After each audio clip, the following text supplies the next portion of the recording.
Greetings, brave listeners. Tonight I invite you to journey into the shadowy realms of fear with not one, but three bone-chilling accounts of encounters with a creature most unsettling. Witnesses across America tell of a half-human, half-beast terror lurking in the night, known simply as the Dogman, a predator in the mist, watching from the trees and even giving chase to those who dare intrude. So, settle in, if you dare, and join me for this trilogy of terror, only on Dr. Sinister's Tales of Terror.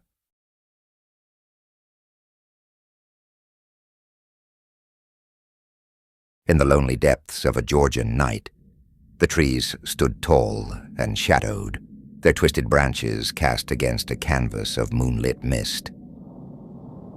John drove along the narrow road through Talbot County, his hands gripping the wheel in a silent, unconscious show of growing unease. There was something in the air that night, a thickness, a heaviness that he could not explain, but which clung to him, pressing down with an inexplicable malice. It was midnight when he first saw it, a vague, hulking shape crouched in the roadside ditch, barely illuminated by his headlights as he rounded a curve. He slowed, the hum of the engine dimming as he squinted through the veil of fog. At first he thought it must be some stray dog or coyote, perhaps stalking some ill-fated rodent. But the shape grew, swelling to monstrous proportions as his car crept forward, and he realized with dawning horror that no earthly creature had ever moved like this. The figure began to rise, standing upright in a grotesque, unnatural posture. In the pale wash of the headlights, he could make out fur, a dark, matted coat that seemed to absorb the light rather than reflect it. It was tall, impossibly tall, towering over the ditch, its limbs long and horribly muscular. But what transfixed him, what sent a chill that pierced the very marrow of his bones, was its face. The narrow lupine snout, the predatory fangs, and the eyes.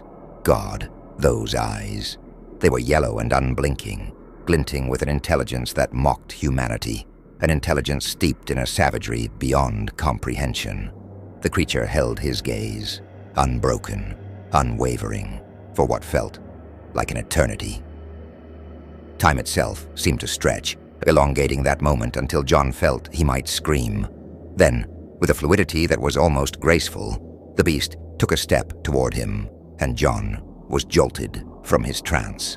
A primal instinct surged within him, and his foot slammed down on the gas, tires screeching as he fled. As he raced down the empty road, heart pounding, he glanced into the rearview mirror. The creature stood in the road, watching him with those terrible eyes, a malignant sentinel.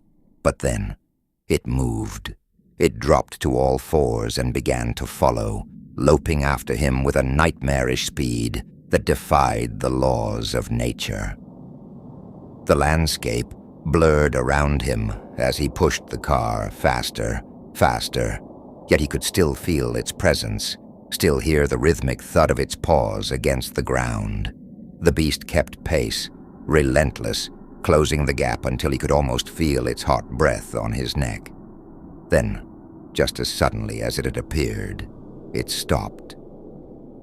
Sliding to a halt in the road, it stood motionless, yet eyes fixed upon him with a gaze that bore into his soul. In that moment he understood something terrible. This creature was no mere beast, no errant figment of an overtaxed mind. It was something ancient, something that had perhaps watched these roads long before human feet had ever tread upon them. He didn't dare look back again. Only when he reached his home did he pause, trembling, afraid to step out into the night air. Though he tried to recount the encounter, no one believed him. But John knew that somewhere out there in the night, that creature watched and waited, harboring an intelligence as dark and unknowable as the ancient forests themselves.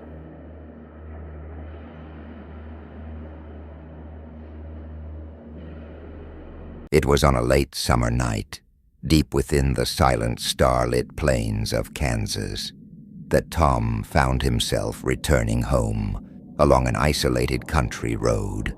The cornfields loomed on either side, stretching like spectral walls that seemed to breathe, the tops of the stalks catching the faint silver glint of the waning moon.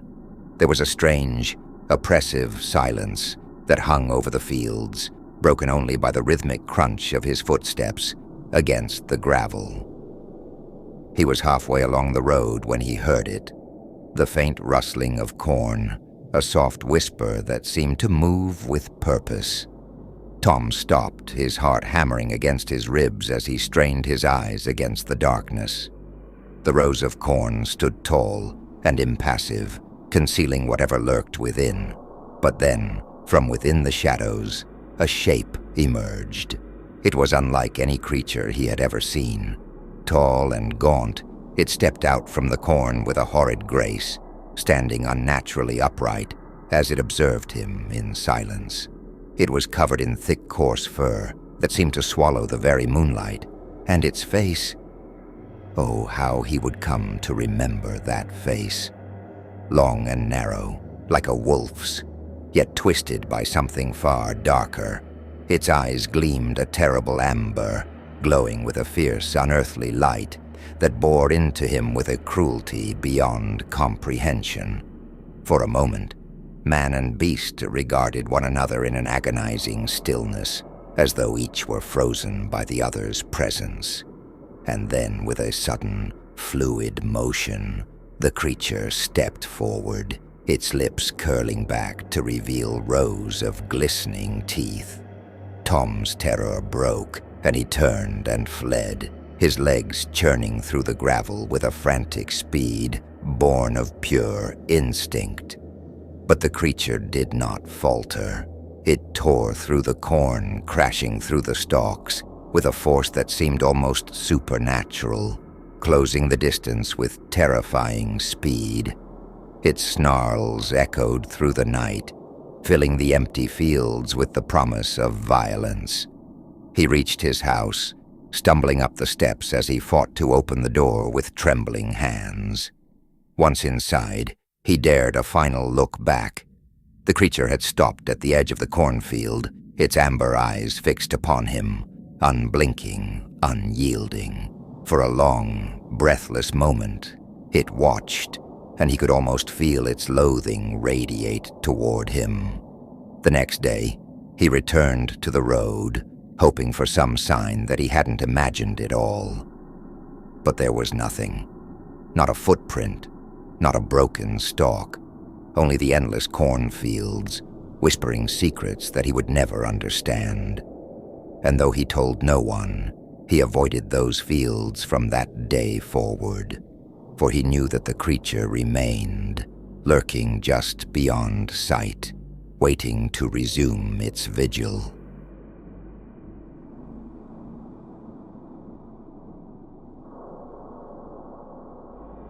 The Arizona desert sprawled beneath a pale, waning moon, a vast expanse of lifeless sand and twisted rock that seemed to stretch into infinity. Luis had been driving for hours, the barren landscape pressing in on him as he wound his way along the narrow, deserted highway. His headlights carved a lonely path through the darkness, illuminating little more than endless dunes and scattered, skeletal cacti. But then, as he rounded a bend, his headlights caught something unexpected. A shadow, larger than any living creature should be, standing at the edge of the road. He slowed, squinting into the murk, and felt a cold dread seep into his bones. The figure before him was no ordinary animal. It was enormous, standing well over 7 feet, covered in long, coarse fur that clung to its muscular frame in matted clumps. Its head was lupine, elongated, with an unholy distortion that defied all reason. It turned to face him, its eyes catching the light with a yellow gleam that froze his blood. Those eyes bored into him, unblinking with a hatred so fierce it seemed to transcend the creature's form. In that moment, he felt as though he was being seen not by an animal, but by some ancient, malevolent intelligence, something that had watched the desert sands shift over centuries, waiting. His heart pounded as he put the car into reverse, tires spinning against the gravel as he tried to put distance between himself and the monstrosity. But the creature moved, following him with a predatory grace that was as horrifying as it was unnatural. In the rearview mirror, he saw it drop to all fours, loping after him with an agility that seemed to defy the very laws of physics. Desperation surged within him as he pushed the accelerator, the speedometer creeping higher and higher. And still, it came. Faster, relentless, a demon from the depths of the earth itself. Its jaws hung open, revealing teeth as sharp as knives, and its eyes burned with a hunger that Luis knew could never be sated. Then, just as it seemed it would reach him, it stopped, standing in the middle of the road, its form silhouetted against the horizon. For one endless moment it watched him, the faintest trace of a growl rumbling through the air, and then with a final flash of those terrible yellow eyes, it turned and loped back into the shadows, melting into the desert as though it had never been there. Luis did not slow until he reached the lights of a gas station miles down the road, and even then his hands shook as he stepped out of the car, heart still pounding. He never spoke of the encounter, knowing that no one would believe him. But every so often, when he drove through the desert at night, he would see a flicker in the distance, a flash of yellow, and feel that same primal dread return. Somewhere out there, in the endless sands, it was watching, waiting for the next unwitting soul to stray into its territory.